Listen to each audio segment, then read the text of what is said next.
Ladies and gentleman, ಮಧ್ಯಪ್ರಾಚ್ಯದಲ್ಲಿ ಮತ್ತೆ ಯುದ್ಧದ ಕಾವು ಜೋರಾಗ್ತಾ ಇದೆಯಾ ಅನ್ನೋಂಥ ಪ್ರಶ್ನೆ ಇದೀಗ ಜಗತ್ತಿನ ಆತಂಕಕ್ಕೆ ಕಾರಣವಾಗಿದೆ. ಅಮೆರಿಕ ಇರಾನ್ ಮೇಲೆ ಭಾರೀ ದಾಳಿಗೆ ಸಜ್ಜಾಗಿತ್ತ. ಕೊನೆಯ ಕ್ಷಣದಲ್ಲಿ ಟ್ರಂಪ್ ಯಾಕೆ ದಾಳಿಯನ್ನ ನಿಲ್ಲಿಸಿದ್ರು? ಮಂಗಳವಾರ ನಡೆಯಬೇಕಾಗಿದ್ದಂತಹ ದಾಳಿಯನ್ನ ತಾತ್ಕಾಲಿಕವಾಗಿ ಮುಂದೂಡಿದ್ದಾಗಿ ಟ್ರಂಪ್ ಘೋಷಿಸಿದ್ದಾರೆ. ಆದರೆ ಅದೇ ವೇಳೆ ಒಪ್ಪಂದ ವಿಫಲವಾದರೆ ಕ್ಷಣಾರ್ಧದಲ್ಲಿ ದಾಳಿ ನಡೆಸೋಕೆ ಸೇನೆ ಸಿದ್ಧವಾಗಿರಲಿ ಅನ್ನುವಂಥ ಎಚ್ಚರಿಕೆಯನ್ನ ನೀಡಿದ್ದಾರೆ. ಹಾಗಾದ್ರೆ ಮುಂದಿನ ಕೆಲವೇ ದಿನಗಳಲ್ಲಿ ಜಗತ್ತು ಮತ್ತೊಂದು ಯುದ್ಧ ನೋಡುತ್ತದೆಯಾ?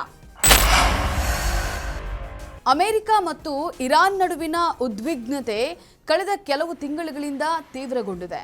ಇರಾನ್ನ ಅಣು ಕಾರ್ಯಕ್ರಮದ ವಿಚಾರದಲ್ಲಿ ಉಭಯ ದೇಶಗಳ ಮಾತುಕತೆ ಹಲವು ಬಾರಿ ವಿಫಲವಾಗಿದೆ.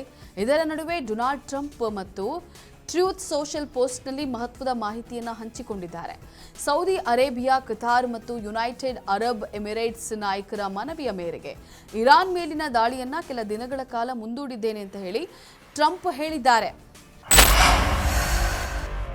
ಟ್ರಂಪ್ ಪ್ರಕಾರ ಮಧ್ಯಪ್ರಾಚ್ಯದ ಪ್ರಮುಖ ರಾಷ್ಟ್ರಗಳು ಇರಾನ್ ಜೊತೆಗಿನ ಮಾತುಕತೆ ಅಂತಿಮ ಹಂತಕ್ಕೆ ತಲುಪ್ತಾ ಇದೆ ಅನ್ನುವಂತಹ ವಿಶ್ವಾಸ ವ್ಯಕ್ತಪಡಿಸಿವೆ.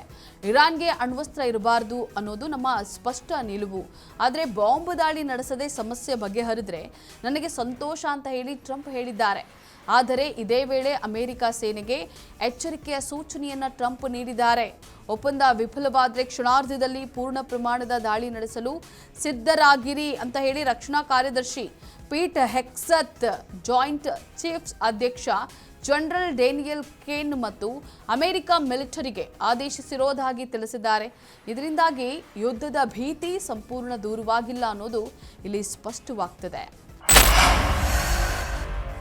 ಇನ್ನು ವರದಿಗಳ ಪ್ರಕಾರ ಟ್ರಂಪ್ ಆಡಳಿತ ಈಗಾಗಲೇ ಇರಾನ್ ಮೇಲಿನ ದಾಳಿಗೆ ಸಂಬಂಧಿಸಿದ ಹಲವು ಆಯ್ಕೆಗಳ ಪಟ್ಟಿಯನ್ನ ಸಿದ್ಧಪಡಿಸಿತ್ತು. ಯಾವ ಗುರಿಗಳನ್ನು ಟಾರ್ಗೆಟ್ ಮಾಡಲಾಗ್ತಿತ್ತು ಅನ್ನೋದನ್ನ ಬಹಿರಂಗಪಡಿಸಲಾಗಿಲ್ಲ. ಆದರೆ ಮಾತುಕತೆಯಲ್ಲಿ ಕೆಲವು ಪ್ರಗತಿ ಕಂಡು ಬಂದಿರುವಂತಹ ಕಾರಣ ದಾಳಿ ತಾತ್ಕಾಲಿಕವಾಗಿ ಸ್ಥಗಿತಗೊಂಡಿದೆ ಅಂತ ಹೇಳಲಾಗ್ತಾ ಇದೆ. ಇನ್ನೊಂದೆಡೆ ಇರಾನ್ ತನ್ನ ಹೊಸ ಪ್ರಸ್ತಾವನೆಯನ್ನ ಪಾಕಿಸ್ತಾನದ ಮಧ್ಯವರ್ತಿಗಳ ಮೂಲಕ ಅಮೆರಿಕಕ್ಕೆ ಕಳಿಸಿದೆ. ಆದರೆ ಅಣು ಇಂಧನ ಶುದ್ಧೀಕರಣ ಹಾಗೂ ಯುರೇನಿಯಂ ಸಂಗ್ರಹಣೆ ವಿಚಾರದಲ್ಲಿ ಪ್ರಮುಖ ಭಿನ್ನಾಭಿಪ್ರಾಯಗಳು ಇನ್ನೂ ಕೂಡ ಮುಂದುವರೆದಿವೆ. ಇದರಿಂದ ಅಂತಿಮ ಒಪ್ಪಂದದ ಬಗ್ಗೆ ಇನ್ನೂ ಅನುಮಾನಗಳಿವೆ. ಈ ಯುದ್ಧದ ಭೀತಿ ಈಗ ಅಮೆರಿಕದ ಒಳ ರಾಜಕೀಯದ ಮೇಲೂ ಕೂಡ ಪರಿಣಾಮವನ್ನು ಬೀರಿದೆ.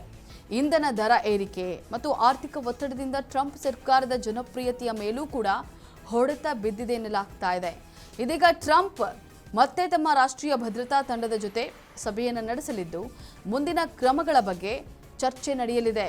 ಒಟ್ಟಲ್ಲಿ ಅಮೆರಿಕ ಇರಾನ್ ಸಂಘರ್ಷ ಸದ್ಯಕ್ಕೆ ತಾತ್ಕಾಲಿಕವಾಗಿ ಶಮನಗೊಂಡಂತಿದ್ರೂ ಕೂಡ ಪರಿಸ್ಥಿತಿ ಇನ್ನು ಸೂಕ್ಷ್ಮವಾಗಿಯೇ ಉಳಿದಿದೆ. ಮಾತುಕತೆ ಯಶಸ್ವಿಯಾಗುತ್ತದೆಯಾ ಅಥವಾ ಮಧ್ಯಪ್ರಾಚ್ಯ ಮತ್ತೊಮ್ಮೆ ಯುದ್ಧದ ಕಣವಾಗ್ತದೆಯಾ ಅನ್ನೋದು ಮುಂದಿನ ಕೆಲವು ದಿನಗಳಲ್ಲಿ ಸ್ಪಷ್ಟವಾಗುತ್ತೆ. ಇದಾಗಿತ್ತು ಈ ಕ್ಷಣದ ಅಪ್ಡೇಟ್. ನೆಲ ಜಲ ಭಾಷೆಗಾಗಿ ನೋಡ್ತಾ ಇರಿ ಫೋಕಸ್ ಟಿವಿ.